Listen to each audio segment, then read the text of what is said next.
kita sudah lama tidak berkumpul bersama-sama. Rasanya kangen berkumpul dan beribadah bersama-sama. Walaupun di rumah hari Minggu harus beribadah.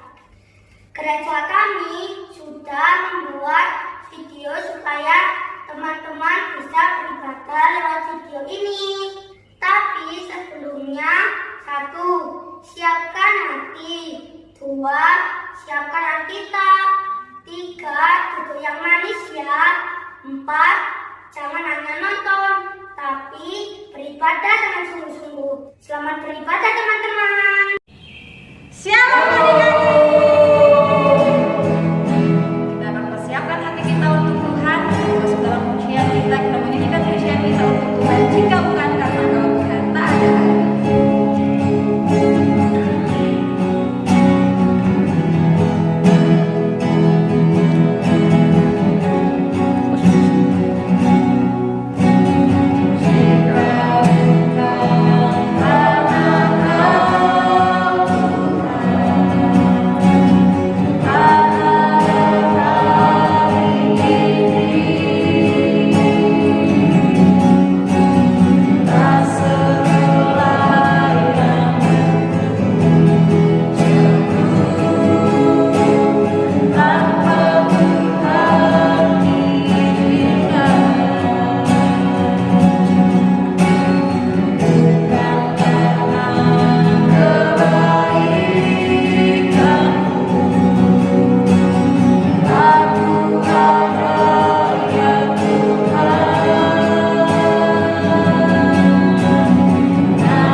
Kita akan memuji mempermuliakan nama Tuhan. Kita menyanyikan pujian kita untuk Tuhan. Asik bersama Yesus.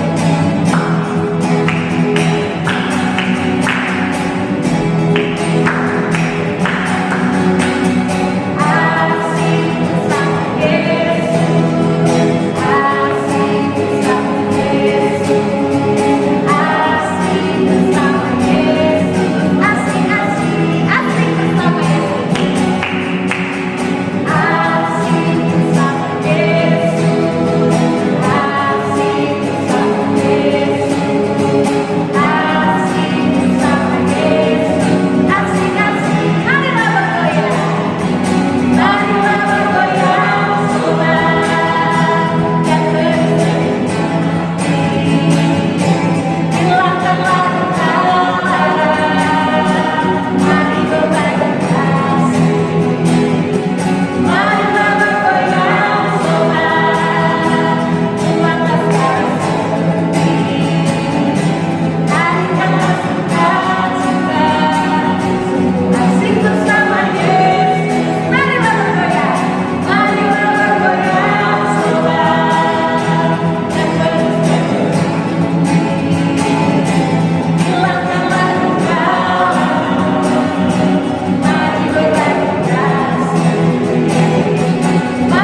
terlebih dahulu kita berdoa.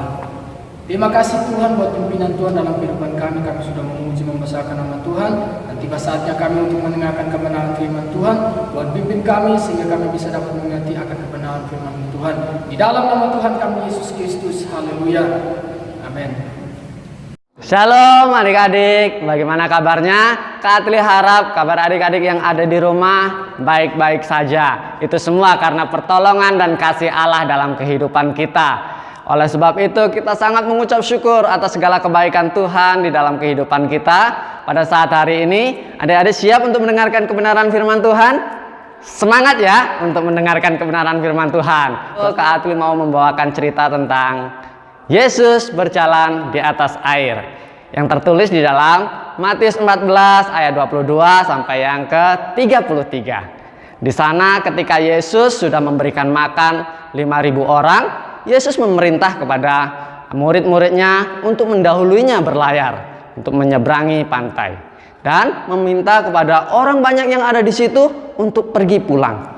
Ketika itu Yesus pun naik ke atas bukit untuk berdoa sampai tengah malam. Dan murid-muridnya dan perahunya sudah jauh dari pantai. Di sana terkena angin yang sangat besar, yaitu angin sakal. Nah, pada waktu kira-kira jam 3 masih agak gelap-gelap, Tuhan Yesus datang kepada mereka berjalan di atas air. Dan murid-muridnya mengira itu hantu. Murid-muridnya pun berteriak, "Hantu!" katanya. Tapi Tuhan Yesus segera mengatakan, "Jangan takut, itu aku," kata Tuhan Yesus. Nah, ada salah satu muridnya yang berkata kepada dia, "Jika itu engkau, suruhlah aku datang ke situ." Siapa murid Tuhan Yesus itu? Murid Tuhan Yesus yaitu Petrus yang berkata demikian. Lalu Yesus pun berkata kepadanya, "Datanglah kemari." Dengan iman, Petrus pun berjalan mendekati Tuhan Yesus, berjalan di atas air. Hebat kan? Bisa? Karena apa? Karena percaya kepada Tuhan Yesus. Karena ketika kita percaya dengan Yesus, tidak ada yang mustahil. Nah, waktu terkena tiupan angin, iman Petrus pun mulai berkurang. Sehingga Petrus pun mulai tenggelam. Ketika Petrus mulai tenggelam, ia berteriak minta tolong. Yesus pun segera menolong Petrus. Dan mereka naik ke perahu. Seketika itu juga angin pun reda. Angin tidak bertiup kencang kembali. Dan orang-orang yang di situ, yaitu murid-muridnya, ia segera menyembah dia dan berkata, "Engkau anak Allah," katanya. Nah, adik-adik, dari cerita ini kita mendapatkan dua hal penting di dalam cerita ini, di dalam kehidupan kita. Nah, yang pertama, kita diajarkan untuk berdoa seperti Tuhan Yesus. Pada waktu Tuhan Yesus mau berpindah tempat untuk memberitakan Injil, dia mengawali dengan berdoa. Dia harus naik ke bukit untuk mengambil waktu untuk berdoa seorang diri. Nah, adik-adik, kita pun demikian. Selain doa makan, doa mau tidur, doa bangun tidur, doa belajar, Tuhan Yesus meminta kepada kita, mengajarkan kehidupan kita untuk berdoa secara khusus. Mungkin kita ada pergumulan, minta kepintaran, dan banyak sekali.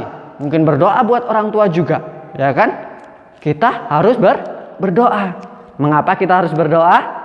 Karena berdoa adalah nafas kehidupan. Kalau kehidupan kita berapa menit aja nggak bernafas, pasti kita akan mati. Demikian juga berdoa. Ketika kehidupan kita ingin selalu hidup di dalam Yesus, kita harus ada komunikasi dengan Tuhan. Kita harus berdoa. Itulah pentingnya yang namanya berdoa. Jadi kehidupan kita jangan pernah melupakan doa. Setiap mengawali aktivitas kita, kita harus berdoa. Itulah poin yang pertama. Dan poin yang kedua yaitu kita harus percaya kepada Yesus. Karena apa? Karena di dalam Yesus ada pertolongan. Jangan kita melihat situasi, keadaan kita pada saat hari ini seperti Petrus. Petrus sudah percaya pada Yesus, tetapi karena tiupan angin, ia mulai ragu-ragu kepada Yesus. Sehingga Petrus pun tenggelam. Nah, adik-adik jangan seperti itu. Adik-adik ketika percaya kepada Yesus, harus tetap percaya kepada Yesus. Karena di dalam Yesus ada pertolongan yang sesungguhnya. Mari adik-adik, kita hidup di dalam Yesus. Ketika kita hidup di dalam Yesus, kita percaya kepada Dia, dan Dia akan tinggal di dalam kehidupan kita. Sehingga pertolongan itu selalu ada dalam kehidupan kita. Ayo tinggal di dalam Yesus. Kita percaya di dalam Yesus. Seperti ada tertulis bahwa kehidupan kita ketika kita percaya kepada Yesus sebagai anak Allah, maka Dia akan tinggal di dalam kehidupan kita. Untuk mengakhiri cerita kita pada saat hari ini, mari kita membaca kebenaran firman Tuhan di dalam 1 Yohanes 4 ayat yang ke-15. Begini firman Tuhan, barang siapa mengaku bahwa Yesus adalah anak Allah, Allah tetap berada di dalam dia dan dia di dalam Allah. Nah, jadi kehidupan kita harus percaya bahwa Yesus adalah anak Allah. Maka kehidupan kita akan tinggal di dalam Allah dan Allah tinggal di dalam kehidupan kita. Sehingga kedamaian, kesejahteraan, bahkan kehidupan itu akan nyata di dalam kehidupan kita. Ini cerita kakak pada saat hari ini. Biarlah setiap cerita kakak ini bisa memberkati buat adik-adik semuanya. Tuhan Yesus memberkati. Shalom. Kita ucapkan doa Bapa kami, 1, 2, 3. Bapa kami yang di surga, dikuduskanlah namamu, datanglah kerajaanmu, jadilah kehendakmu di bumi seperti di surga. Berikanlah kami pada hari ini makanan kami yang secukupnya, dan ampunilah kami atas kesalahan kami, seperti kami juga mengampuni orang yang bersalah kepada kami. Dan janganlah membawa kami ke dalam pencobaan, tapi lepaskanlah kami daripada yang jahat. Karena Engkau yang punya kerajaan, kuasa,